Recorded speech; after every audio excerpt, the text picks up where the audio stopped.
다 같이 일어서셔서 하나님의 말씀 받도록 하겠습니다. 함께 보실 하나님의 말씀은 신약성경 골로새서 1장 9절부터 23절까지 한 절씩 교독하십니다. 제가 먼저 9절 보도록 하겠습니다. 이로써 우리도 듣던 날부터 너희를 위하여 기도하기를 그치지 아니하고 구하노니 너희로 하여금 모든 신령한 지혜와 총명에 하나님의 뜻을 아는 것으로 채우게 하시고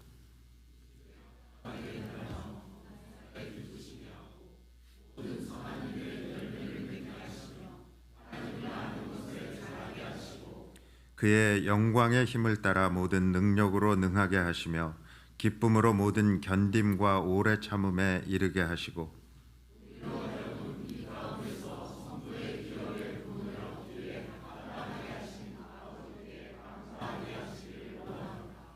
그가 우리를 흑암의 권세에서 건져내사 그의 사랑의 아들의 나라로 옮기셨으니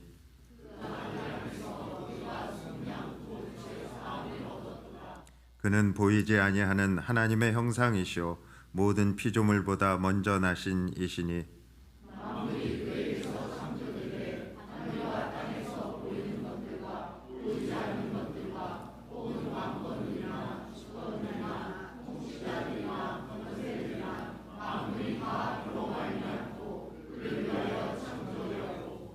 또한 그가 만물보다 먼저 계시고 만물이 그 안에 함께 섰느니라.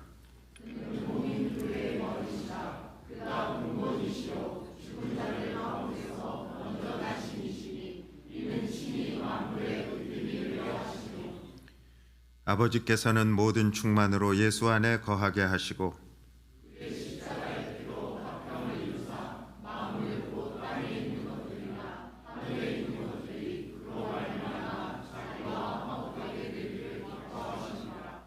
전에 악한 행실로 멀리 떠나 마음으로 원수가 되었던 너희를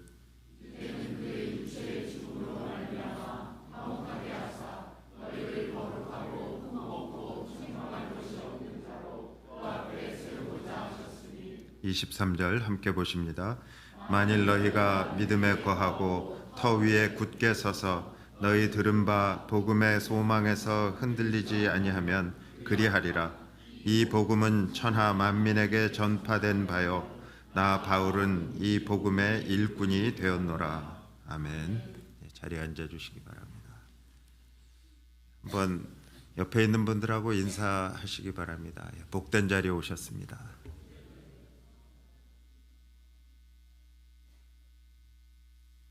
오늘 12인치에서 24인치에 달하는 어떻게 보면 보스턴에 오래 사신 분들에게는 뭐 깜짝 놀랄 만한 그런 기록적인 폭설은 아닐 수 있지만 최근에 따뜻한 날씨와 또 눈을 많이 보지 못하셨던 그런 분들에게는 참 기록적인 폭설이 예보가 되어 있습니다. 근데 하나님께서 그 폭설이라고 하는 그것에 저희들의 마음이 다 휩쓸려 버리지 않도록 시간의 틈새를 주신 것 같아요. 그래서 영어 표현으로 하면 narrow window of time, 아주 굉장히 좁은 그 시간. 그래서 이번 지나간 주 초서부터 계속 일기예보는 폭설을 예고하고 있고 또 그저께서부터 TV 방송을 보면 주일 예배가 캔슬됐다고 하는 그러한 광고들이 TV 아래 자막으로 쭉 지나가고 어제 저녁에도 보니까 많은 교회들이 closed Sunday 이렇게 돼 있는데 기도하던 중에 하나님께서 시간을 요만큼 열어주셨는데 그 열어주신 시간에 그래도 주일이니까 예배해야 하지 않을까 그런 마음으로 여러 가지 걱정되는 것도 있고 두려운 마음도 있지만 하나님 앞에 하나님이 열어주신 그 좁은 시간의 틈새 사이에 그래도 주일이니까 온전히 하나님 앞에 예배를 드리자. 또 예배를 좀 시간을 조정할까 그러다가 하나님이 또 눈을 11시 정도로 이렇게 푸시백 해주시는 그러한 것들을 보면서 저희들이 이렇게 또 이 자리에 나와서 평소 주일과 같이 예배를 드릴 수 있게 또 모든 것들을 섭리하시는 하나님을 찬양하면서 저희가 예배의 자리에 나갑니다. 폭설뿐만 아니라 기온도 최근 들어서 가장 추운 아마 오늘 아침 저희가 영하 15도로 시작한 것 같아요. 섭씨로 하면. 그래서 영하 15도로 시작해서 또 체감 온도로 하면 영하 30도 뭐 이런 추운 날씨로 시작하면서 그럼에도 불구하고 살아계신 하나님을 예배하기 위해서 이 자리에 나오시고 또 참 집에서 좀 오래간만에 집에 따뜻한 곳에 있는데 좀 어차피 유튜브 예배 방송 나중에 볼 수도 있는데 뭐 그렇게 마음 먹고 좀 쉬시지 않고 시간을 기억하시고 또 이렇게 온라인에 접속해서 예배하시는 여러분들 모두에게 주님의 크신 은총이 함께 하시기를 간절히 소원합니다. 일기예보를 들으면서 교회로 오시는 그 발걸음이 어떠셨나 모르겠어요. 또 혹은 예배를 드리고 집으로 돌아갈 길. 근데 저희 교회 예배당은 창이 참 이렇게 밖에 안 보이게 돼 있어서 너무 좋은 것 같아요. 지금 막 흰 눈이 펑펑 오고 있으면 예배하는 우리의 마음도 좀 근심 걱정이 아무래도 있을 것 같은데요. 창밖에는 곧 세상의 모든 길을 다 덮어버릴 듯한 그러한 눈보라가 시작되려고 하고 있습니다. 눈이 많이 오면 운전자들의 시야가 가려지는 건 뭐 자연스러운 거예요. 그리고 평소에 익숙했던 길도 차선이 보이지 않고 그 어딘가 근데 이 길이 어디로 가는 길인가 길도 구분하기가 그렇게 어렵게 됩니다. 근데 여러분 그게 우리네 인생의 모습이 아닐까 그렇게 생각해 봅니다. 갑자기 몰아치는 인생의 폭설 앞에서 갑자기 앞이 보이지 않을 때도 있고요. 내가 지금 제대로 길을 가고 있나? 그런 두려운 마음이 들 때가 있습니다. 세상의 모든 이정표가 눈에 덮여 사라지는 것 같은 그러한 막막함 그런 것에 가슴이 답답할 때 또 그 어두움의 무게 가운데 짓눌릴 때가 있다는 거예요. 오늘 우리는 살아가는 비밀 시리즈의 마지막 시간 살아가는 비밀의 종착역이라는 그러한 말씀 앞에 서 있습니다. 그러니까 밖에는 눈보라가 몰아쳐 길을 다 지워버릴지라도 우리의 영혼이 반드시 도착해야 하는 그 안전한 종착역 결코 끊어지지 않는 영원한 길이 되신 예수 그리스도를 만나는 그러한 특별한 은총의 시간이 되시길 주님의 이름으로 축복합니다. 세상이 하얗게 얼어붙을수록요 더욱 뜨겁게 우리를 안아주시는 그 주님의 품 안으로 함께 들어가는 그러한 은혜의 시간이 되기를 바랍니다. 우리가 지난 1월 한 달 동안에 살아가는 비밀이라는 그러한 주제로 하나님의 말씀을 나누면서 2026년도 그 기초를 지금 다져가고 있습니다. 첫째 주에 우리는 세상이 아무리 요동쳐도 우리의 생각이 예수 그리스도에게 머물러 있으면 주님께서 평강하고 평강하도록 지켜주신다는 그 약속의 말씀을 붙들었습니다.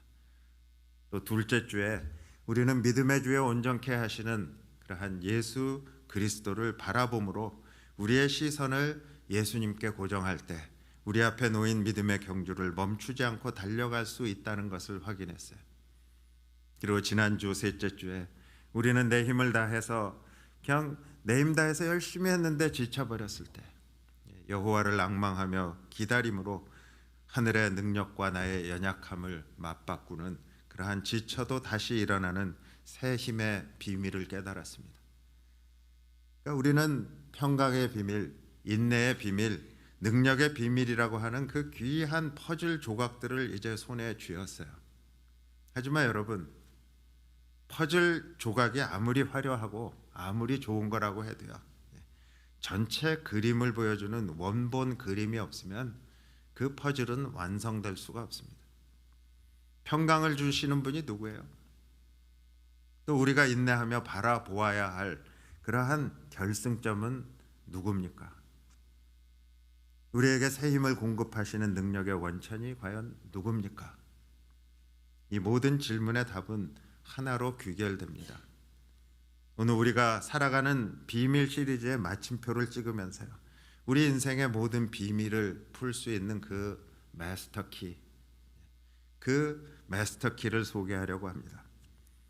지난 50년 우리 교회를 지탱해온 힘이자 여러분의 남은 인생을 가장 완벽하게 이끄실 분, 바로 우리 주 예수 그리스도이십니다. 오늘 본문의 배경인 골로새 교회는요, 2026년 지금 우리가 새롭게 활짝 여는 그러한 지금 현재 사회와 너무나 닮아 있는 그런 위기 속에 있었습니다. 교회 안에는 거짓 교사들이 들어왔어요. 그래서 그럴듯한 거짓 철학과 천사 숭배 사상 이런 것들로 혼란을 주고 있었어요. 그 중에 한편에는 율법주의가 있었어요. 그러니까 예수만으로는 부족하다, 할례를 받아야 하고 절기도 지켜야 하고 형식적인 그러한 종교 행위를 더해야 구원받을 수 있다 하는 그런 율법주의가 있었어요. 또 다른 한편에는 영지주의라는 게 있었어요. 그러니까 영지주의자들은 믿음은 너무 단순한 거야. 그래서 믿음만으로는 부족하다. 더 높은 차원의 비밀스러운 지식과 철학이 필요하다고 하면서 예수님을 수많은 천사 중에 하나쯤 그 정도로 격하시켜 버렸어요. 근데 오늘날도 마찬가지가 아닐까요? 세상은 우리에게 이렇게 말합니다. 예수 믿는 것만으로는 부족하다. 성경책 하나만 가지고는 부족한 거야. 성공하려면 스펙이 더 필요하고 또 처세술이 필요하고 현대의 지성이 훨씬 더 많이 필요한 거야. 이러한 혼란 앞에서 사도 바울은 타협하지 않고 오늘 본문에 아주 단호하게 선포합니다. 복잡한 문제를 푸는 열쇠는 단 하나다. 퍼즐 같은 인생을 푸는 마지막 조각도 단 하나다. 다른 비밀은 없다. 오직 그리스도, 예수 그리스도는 만물의 으뜸이시다. 오늘 본문의 말씀이 그것을 선포하고 있어요. 이 말씀이 지금 똑같은 현대사회에 이러한 혼란한 가운데 우리에게 가장 필요한 말씀이 아닐까. 골로새 교회에 쓴 바울의 편지를 통해서 우리 인생의 해답, 살아가는 비밀의 종착역은 오직 예수님이라는 진리를 깨닫습니다. 그것이 개인의 삶이든지 또 교회의 문제든지 국가의 위기든지 해결책은 오직 하나라는 거예요. 그리스도께서 다시금 모든 것 위에 계시게 하는 것. 예수님인 것까지는 알겠는데 알고 그만 그냥 아는 데서 그치는 게 아니라요. 그 만물의 으뜸이신 예수님이 제 자리에 있도록 해드리는 것. 내 삶에 예수 그리스도의 자리를 되찾으시는 것에 있다. 오늘 본문을 통해서 그리스도의 그 탁월하심을 세 가지 차원에서 살펴보면서 우리가 살아가는 비밀에 그 종착역에 온전히 이르는 그러한 은혜가 있기를 소원합니다.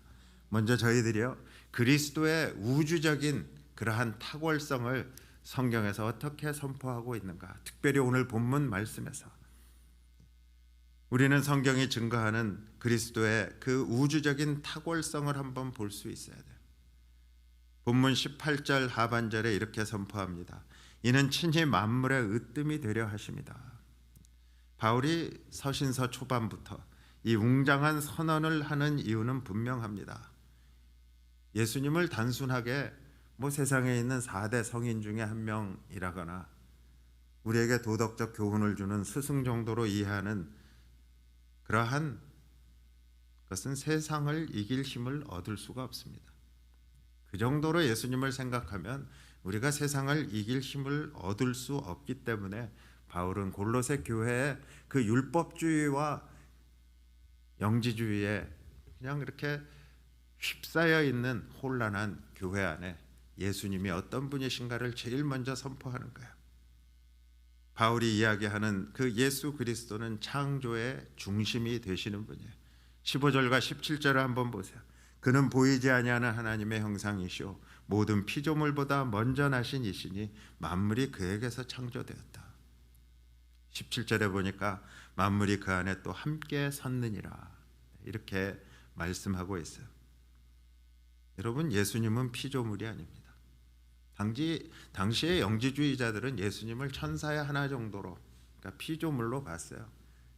그 사실이 교회를 혼란하게 하고 교회가 힘을 잃게 하니까 바울이 예수님은 피조물이 아니다.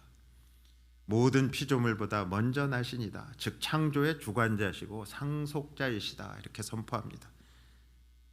하늘과 땅, 보이는 세계와 보이지 않는 세계, 왕권과 주권과 통치자들이 다 그분으로 말미암아 창조되었다는 거예요. 예수님으로 말미암아. 더 놀라운 거는요, 만물이 그 안에 함께 섰다고 말씀하고 있어요. 그는 주님께서 지금도 우주 만물을 이렇게 꽉 붙잡고 계시다는 뜻이에요. 현대 과학자들이요, 우주가 유지되기 위해서 얼마나 정밀한 그 파인 튜닝, 미세한 조정이 필요한지를 지금 밝혀내고 있어요. 그러니까 원자 하나를 구성하는 그 힘이 조금만 달라져도요, 이 온 우주는 다 붕괴되어져 버릴 수밖에 없다. 그렇게 과학자들이 발견해가고 있어요. 미국의 물리학자 스티븐 와인버그가요, 최초의 3분이라는 책에서 우주의 그 배경 복사를 연구하면서요, 그러니까 그 cosmic background radiation, 그거를 연구하면서 우주의 기원을 탐구합니다. 과학자들은 우주의 시작에서 들려오는 그 거대한 소리를 들으려고 애를 씁니다. 그런데 한번 상식적으로 생각해 보세요.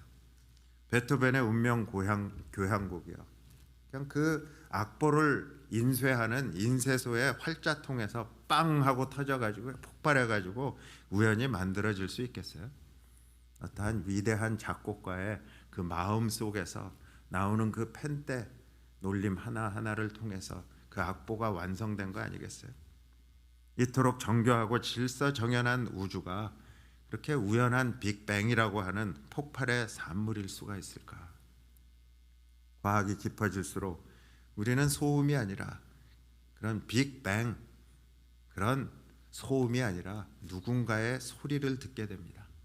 그것은 폭발음이 아니라 빛이 있으라고 창조하신 그 말씀, 그리스도의 말씀이에요. 바로 그 창조의 예수 그리스도께서 지금도 온 우주를, 또 저와 여러분의 인생을 꽉 붙잡고 계신다. 거기서부터 바울은 지금 골로새 교인들에게 살아가는 비밀의 첫 단추를 끼고 있어요. 그리고 나서 창조의 중심인 그리스도는 또한 교회의 머리이시다. 19절에 그렇게 선포합니다. 그는 몸인 교회의 머리시라. 창조주이신 그분은 또한 구속주라는 말이에요. 예수님은 죽은 자 가운데 가장 먼저 부활하심으로 새로운 인류, 곧 교회의 머리가 되셨어요. 우리 교회가 50주년을 맞이합니다.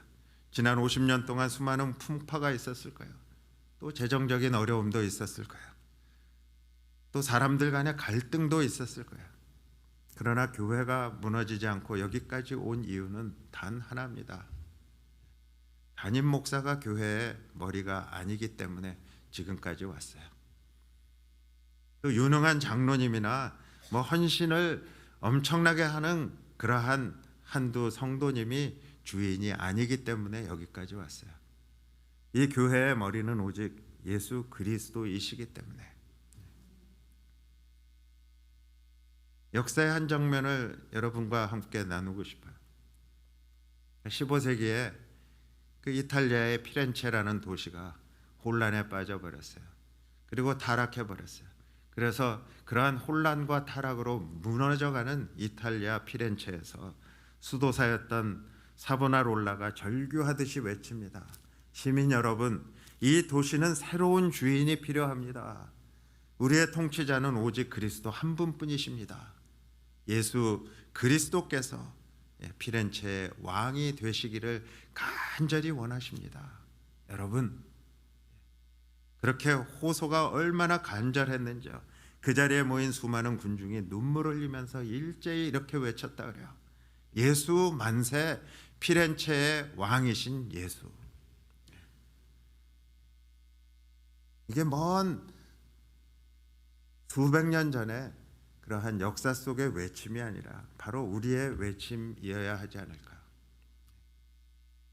내 삶의 새로운 주인이 필요합니다. 내 삶의 통치자는 오직 예수 그리스도 한 분뿐이십니다. 근데 더 놀라운 건요, 예수 그리스도께서 창조의 중심이시고 교회의 머리가 되신 그 예수님이 내 삶의 왕이 되시기를 간절히 원하고 계시다는 거예요.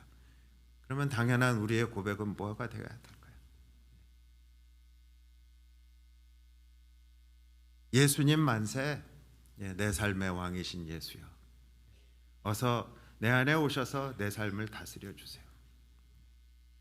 사랑하는 성도 여러분, 희년의 해를 맞는 우리에게도 이 외침이 필요하지 않을까요?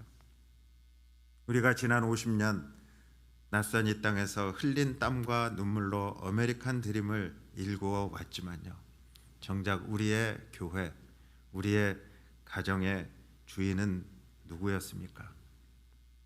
오늘 이 시간 우리의 그 지난 50년의 수고를 주님 앞에 좀 내려놓고요, 이제는 이렇게 고백하길 원합니다.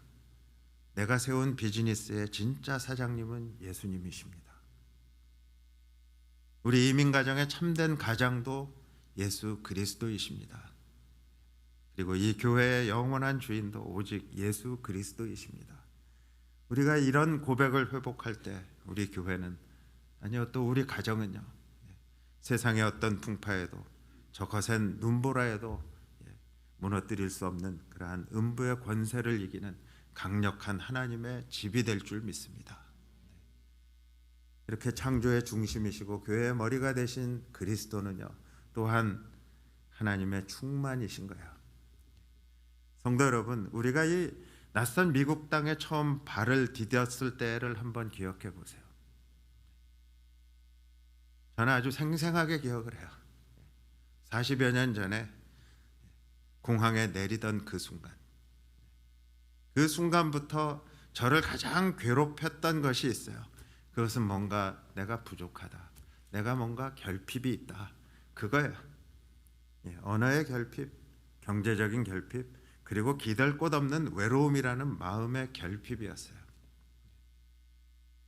유학생으로 책만 덜렁 들고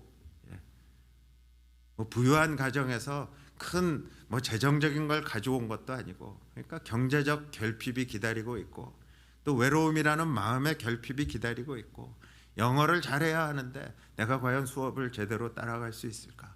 책들을 제대로 읽을 수 있을까? 언어의 결핍이 있었어요. 그래서 그 빈자리를 채우기 위해서 밤낮 없이 뛰었습니다. 그 뭔가를 끊임없이 채워 넣으려고 애를 쓰며 살았습니다. 그게 저만의 삶이었을까요? 이 자리에 앉아 계신 모든 이민자들의 삶이 그런 모습 아니에요. 근데 오늘 본문 19절은 그런 우리에게 뭔가 결핍이 있고 뭔가 부족하다고 느끼면서 애를 쓰며 사는 우리들에게 놀라운 선언을 하고 있어요. 19절 보면 아버지께서는 모든 충만으로 예수 안에 거하게 하셨다. 여기서 말하는 충만은요, 그저 적당히 찰랑찰랑 차 있는 그런 상태가 아닙니다. 한 방울의 빈틈도 없이 가득 차서 넘쳐 흐르는 그런 상태가 충만이에요. 그러니까 예수님은 하나님의 성품 중에 아주 작은 일부분이나 파편만 보여주시는 그런 걸 보여주려고 이 세상에 오신 분이 아니라는 거예요. 예수님은 하나님의 모든 충만을 우리에게 보여주시고, 우리가 그 충만을 누릴 수 있도록 우리에게 그것을 흘려 보내주시는 분이시다. 그래서 예수님을 본 사람은 곧 아버지를 본 것이요, 하나님의 무한한 지혜와 전능하신 능력, 끝없는 사랑과 흠없는 거룩하심이 예수라는 그 한 분 안에 통째로 담겨 있다는 뜻이에요. 그 한 아버지의 충만함이 예수님 안에 있다. 예수님께 통째로 하나님의 모든 것들이 다 통째로 들어있다. 이 사실이 우리에게 왜 복음이 됩니까? 우리가 예수 그리스도를 믿고 그 예수님을 내 안에 모셨다는 것은요, 내 삶의 결핍을 채워줄 세상의 조각들을 얻은 게 아니라 부족함이 전혀 없으신, 완전하신 하나님 그 자체를 통째로 내 인생의 소유로 삼았다는 뜻이기 때문에 그게 기쁜 소식이고 복음이 되는 거예요. 우리의 재정 자산이 줄어갈 때 여러분 두려우세요? 그러니까 사업이 잘 안 되고요. 통장의 잔고가 점점 줄고요. 어떻게 살까? 두려우세요? 내 안에 하나님의 모든 부요하심이신 예수님이 계신다는 걸 기억하세요. 지혜가 부족해서 앞길이 막막하세요. 이거는 뭐 자산을 늘리려면 이제는 더 이상 열심히 일해서만은 안 되고 뭐 투자도 해야 되고 뭐 하는데 나는 아는 게 아무것도 없는데, 지혜가 부족해서 앞길이 막막하세요. 만물의 설계자이신 하나님의 지혜가 내 안에 계신다. 그것을 기억하세요. 이민 생활의 거센 눈보라 속에서도 우리가 당당할 수 있는 근거는요, 내 환경이 내가 가진 소유가 넉넉해서가 아닙니다. 모든 것이 충만하신 하나님이 내 안에 계시기 때문에 나는 이미 모든 것을 가진 자라는 그 확신, 이 그리스도의 탁월함이 우리를 어떤 바람에도 흔들리지 않는 반석 위에 굳게 세워줄 줄 믿습니다. 이렇게 우주적이고 성경적인 탁월성 위에 그리스도의 영적인 탁월성을 사도 바울은 골로새 교인들에게 선포하고 있어요. 주님의 위대함은 그저 단지 저 높은 우주에 계시다는 거기에 그치지 않는 거예요. 먼 곳에서 위대하신 예수 그리스도가 거기에만 계셔도 마음의 위로가 되고 우리에게 힘이 될 텐데, 그 먼 우주에만 계시지 않고요, 이제는 예수님이 죄인된 우리를 위해 이 땅에 오셨다는 거예요. 그게 20절의 말씀, 그의 십자가의 피로 화평을 이루셨다, 이렇게 말씀해요. 이것이 바로 예수 그리스도의 영적인 탁월성이에요. 지난 1월 첫 주 설교에서 우리는 평강을 이야기했어요. 세상이 줄 수 없는 평강, 그 평강이 어디서 옵니까? 바로 예수 그리스도의 십자가에서 완성된 하나님과의 그 온전한 화해로부터 오는 거예요. 예수 그리스도의 삶과 죽음에 나타난 그 거룩함을 본문 21절, 22절을 한번 보시면 알 수 있어요.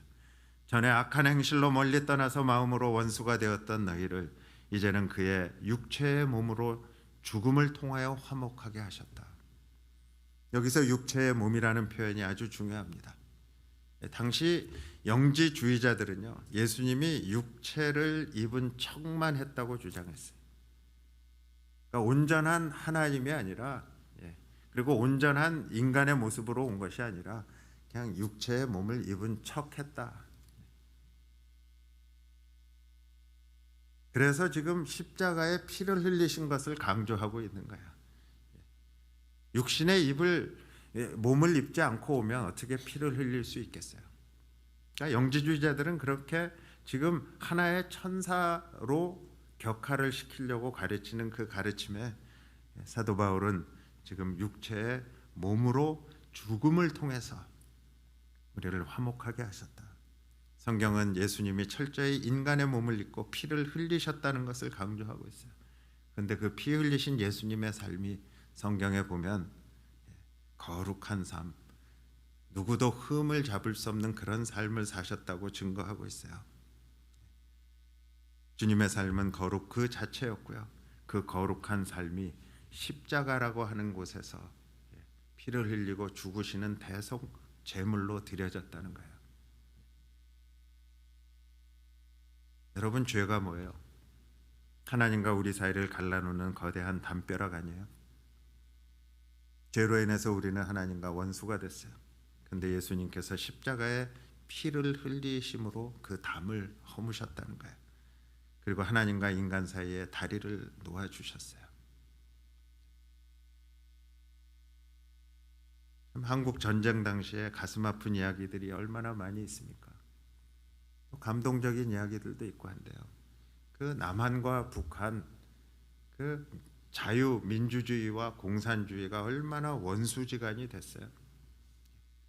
그래서 서로 총을 쏘고 서로 죽이는 그러한 현장 속에서 이제 저희 나라가 가지고 있는 영원한 그 분단된 조국에 대한 아픔이 있는데요, 그러한 아픔 속에서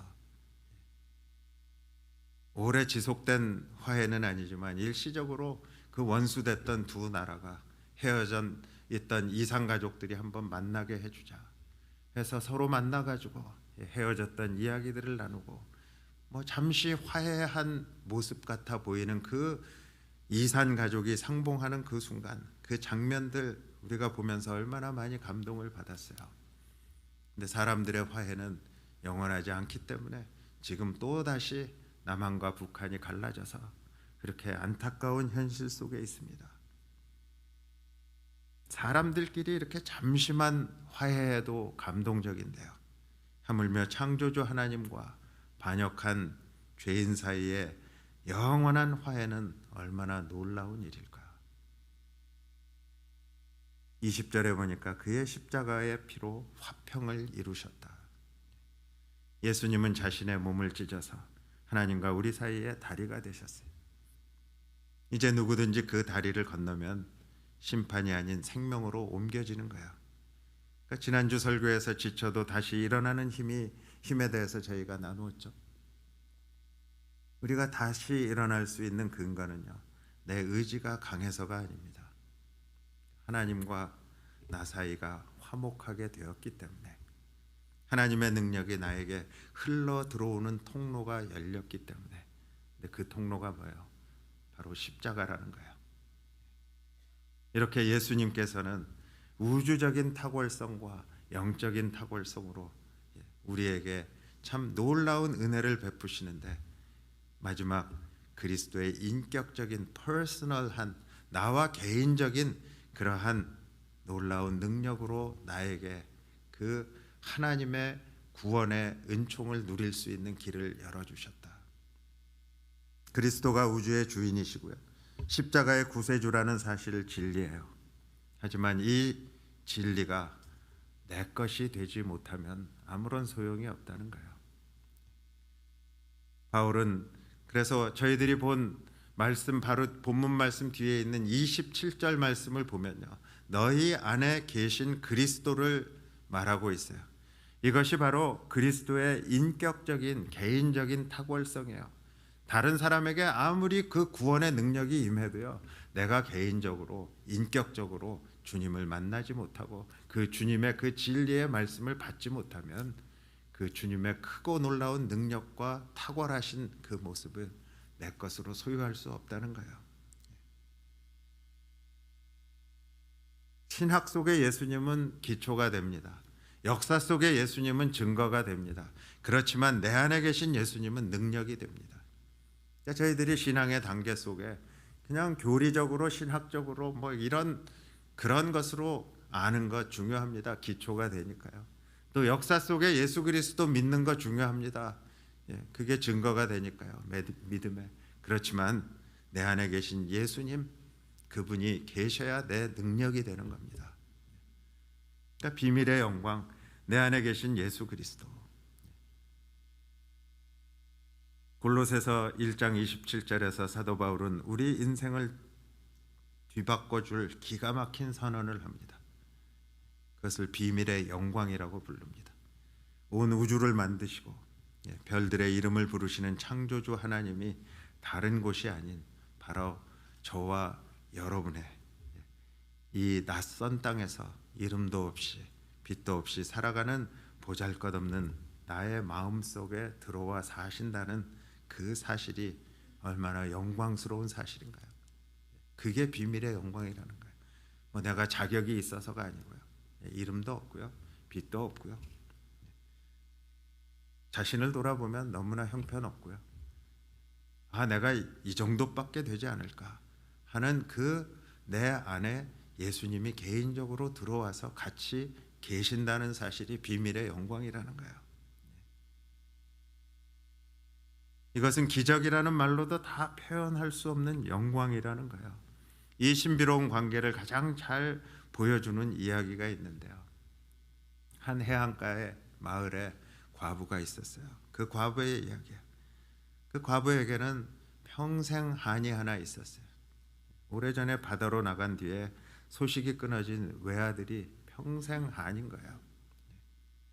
아들을 잃고 홀로 남겨진 그 과부가요, 생계를 이어가기 위해서 작은 여관을 하나 운영하고 그러면서 그냥 간신히 모진 세월을 견뎌내고 있었어요.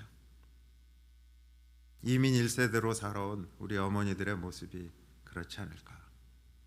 거칠어진 손마디가 있고요, 굽어버린 허리가 있고요, 수심에 깊게 파여 얼굴에 파여진 그 주름살.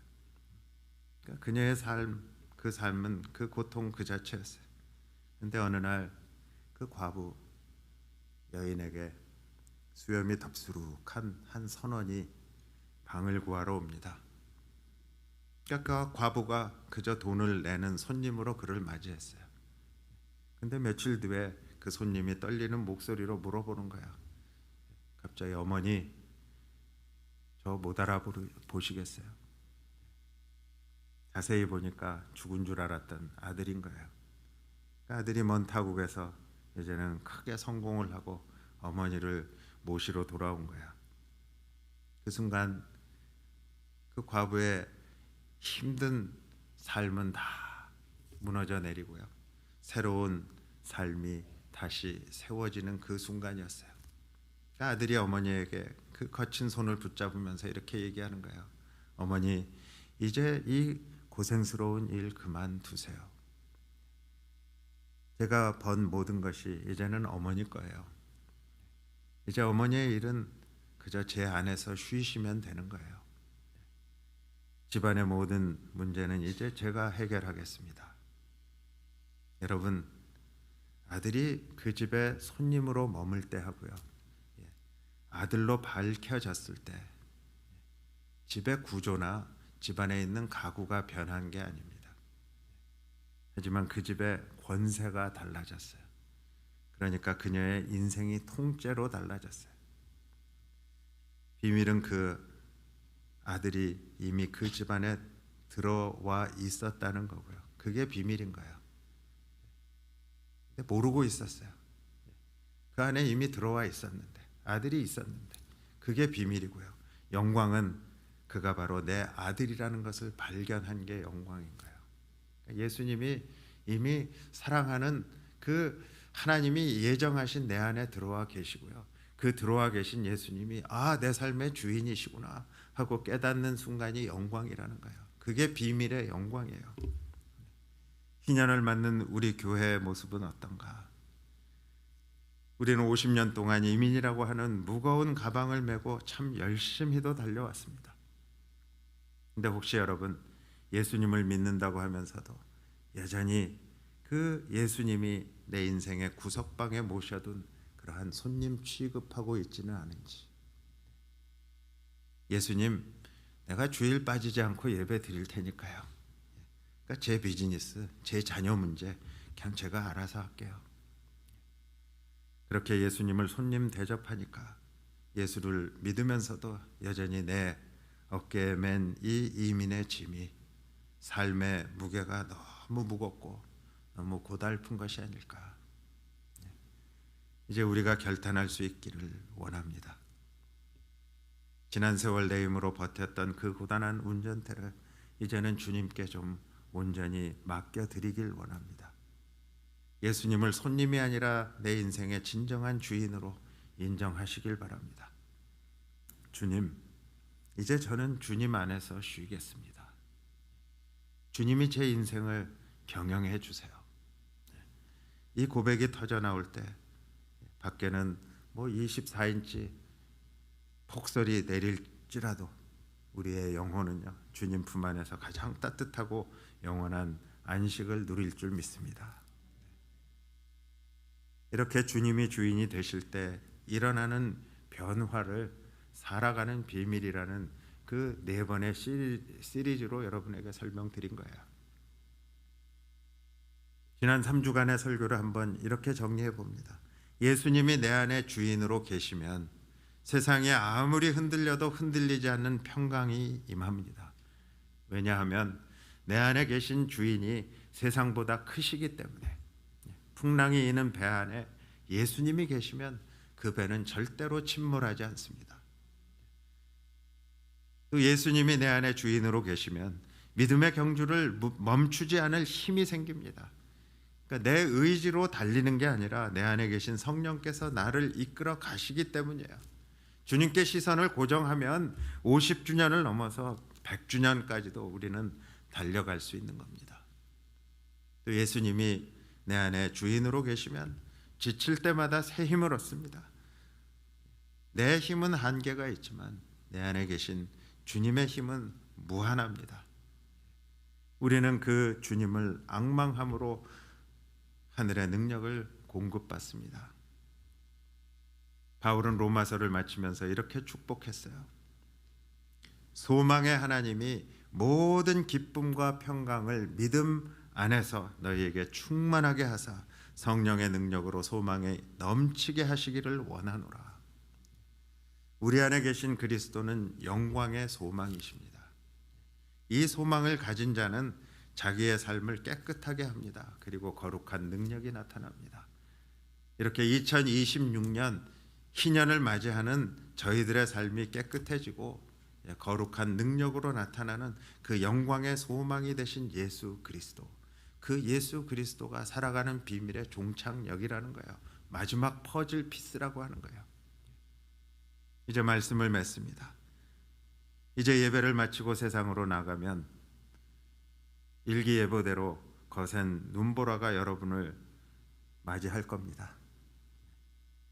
온 세상을 하얗게 뒤덮을 지금 내리고 있는 저 눈처럼 하나님의 은혜가 지난 50년 동안 우리 교회의 허물을 덮으셨고 앞으로의 50년도 덮어주실 줄 믿습니다. 우리의 삶의 허물도 이미 덮어주셨고요. 주님 앞에 서는 그날까지의 모든 우리의 연약함과 허물도 지금 하얗게 온 세상을 덮는 폭설과 같이 다 덮어주실 것이다. 사랑하는 성도 여러분, 두 가지를 당부드려요. 첫 번째는 아주 현실적인 거예요. 육신의 안전입니다. 여러분 댁으로 돌아가시는 길에 눈길 조심하세요. 안전하게 귀가하시길 간절히 기도합니다. 그냥 설교 시간에 은혜 받아가지고 막 업돼가지고 막 과속하고 가시면 절대로 안 됩니다. 안전하게 가실 필요가 있어요. 하나님께서 여러분의 타이어 하나하나까지 붙들어 주시길 원합니다. 둘째는 더 중요한 거예요. 영혼의 안전입니다. 여러분 집 현관문을 열고 들어서면서 안도감을 느끼실 때 영적으로도 이렇게 고백하시길 원합니다. 오늘 눈길을 뚫고 집에 안전하게 도착해서 집에 문을 열고 들어가실 때 이렇게 고백하실 수 있게 바라요. 주님, 나의 영혼이 친히 만물의 으뜸 되신 주님 안에 거합니다. 폭설이 내리는 세상 한복판에서도 나의 종착역이 되신 예수님 때문에 나는 언제나 안전합니다. 그 주님 찬양합니다. 세상은 점점 더 추워지고요. 앞을 보기 힘든 시대가 될 거예요. 그러나 길이요 진리요 생명이 되신 예수 그리스도, 그 주님이 우리의 으뜸이 되시는 한 우리는 길을 잃지 않습니다.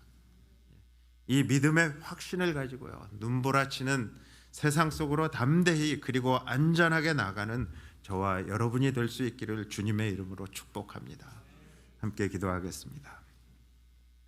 사랑의 아버지 하나님, 이제 세상으로 나가는 성도들의 발걸음을 지켜주시는 우리의 으뜸이 되시는 주님을 찬양합니다. 그리고 그 주님 감사합니다. 12인치가 되든 24인치가 되든 그 폭설이 예보된 상황 속에서도 예배의 자리를 지킨 이 우리들의 믿음을 바라보시면서 돌아가는 길 주님의 불땀으로 둘러 진쳐주시고 미끄러운 길 위에서도 주님의 지팡이와 막대기로 안위하여 주시옵소서. 무엇보다 우리의 인생의 거친 폭풍우 속에서도 영원한 종착역이 되신 예수 그리스도의 품을 떠나지 않게 하시고 그 안에서 참된 안식과 평안을 누릴 수 있도록 아버지 하나님 저희들에게 은총을 베풀어 주시옵소서. 우리의 피난처가 되신 예수 그리스도의 이름으로 감사하며 축복하며 기도드렸습니다. 아멘.